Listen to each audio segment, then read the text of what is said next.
Yuunaayitid Isteets gama dhiyaaf giddugaleessa dhiyaa bakka qonnaan bultoonni fedhii sanyii xaafii kan pirootiinii sanyii midhaanii keessa jiru kan gulatiin jedhu of keessaa hin qabaanne dabalaa deemuusaa hubatan. Qonnaan bultoota kana keessaa tokko Tasfaa Diraari. Maatiin isaanii kanneen Eertiraa keessa jiran xaafii akka biqilchan gargaaran. Bara 1981 keessa ennaa barnootaaf gara Yuunaayitid Isteets dhufan nyaata biyyarraa dhufan keessatti beekamaa ta'e biddeen nyaachuun arra'ee jedhan. Waggoota 40 duran xaafii biqilchuu jalqabe. Xaafii paawundii 20 yookaan kiiloogiraamii 10 ta'uun biyya koo Eertiraarraa fideen kellaa bakkan baradhuu Yuunivarsiitii Minisootaa keessa facaase. Sana booda akka qorannaa irratti geggeessamuuf kolleejjiiwwan adda addaafan kenne. Yeroo ammaa kutaa Navaadaa gama kaabaa keessaa qonnaa xaafii kan qaban Tasfaan marsariitii irratti gabaa Salaam Foods jedhamu kan qaban yoo ta'u sanyii midhaanii ayiraniidhaan badhaadhaa ta'e kana gurguru. Akkaataa biddeen itti tolchaniif seenaa xaafii kan bara dheeraa maal akka ta'e illee ni barsiisu. Tasfaan kutaa Navaadaa Minisootaaf kutaalee 6 kan biroo keessatti lafa hektaara 2,400 irra xaafii qotu. Yeroo ammaa garuu kan dabalaa dhufe fedhii xaafii nyaachuu guutuuf jecha qonnaan bultoonni hedduun sanyii xaafii biqilchuuf socho'aa jiran. Yuunivarsiitiin Navaadaa Reenoo akka jedhetti fedhiin lafa oomisha xaafiif barbaadamu waggoota dhiyoo as heddummaataa adeeme. Yeroo ammaa xaafiin kutaalee Yuunaayitid Isteets 25 keessatti kan oomishamu ta'ullee beeksisee jira.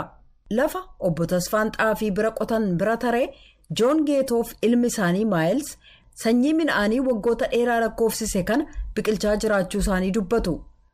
Konkolaataa gurguddaadhaan Kaalifoorniyaa keessa kanneen jiran maamiltoota isaanii jimlaan irraa bitanitti akkasumas kanneen naannoo jiraniif kiiloodhaan kan gurguran ta'uu dubbatan.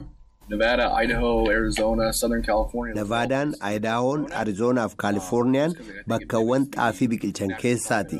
Akaakuu qilleensa uumamaa kan Itiyoophiyaa fakkaatu bakka ol ka'aa fi ho'aa bakka xaafiin jaallatu waan qabaniif jedhee yaada.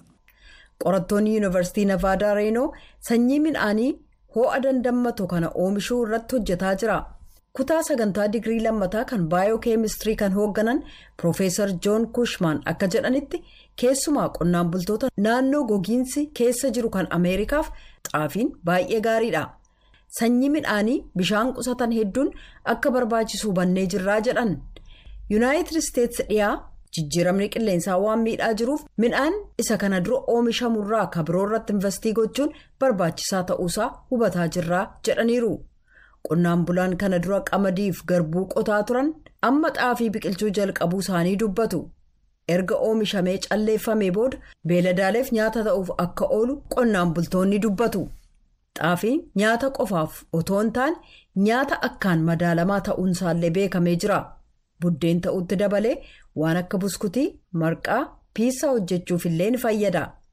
Obbo Tasfaan akka jedhanitti yeroo ammaa mana nyaataa piisaa guddicha Piisaa Haat jedhuuf xaafii dhiyeessuuf hojjetaa jira jedhaniiru. Qophiin Ameerikaaf uummata ishee kanarraa kanumaa torban qophii biraan hanga walitti deebinutti nagaatti.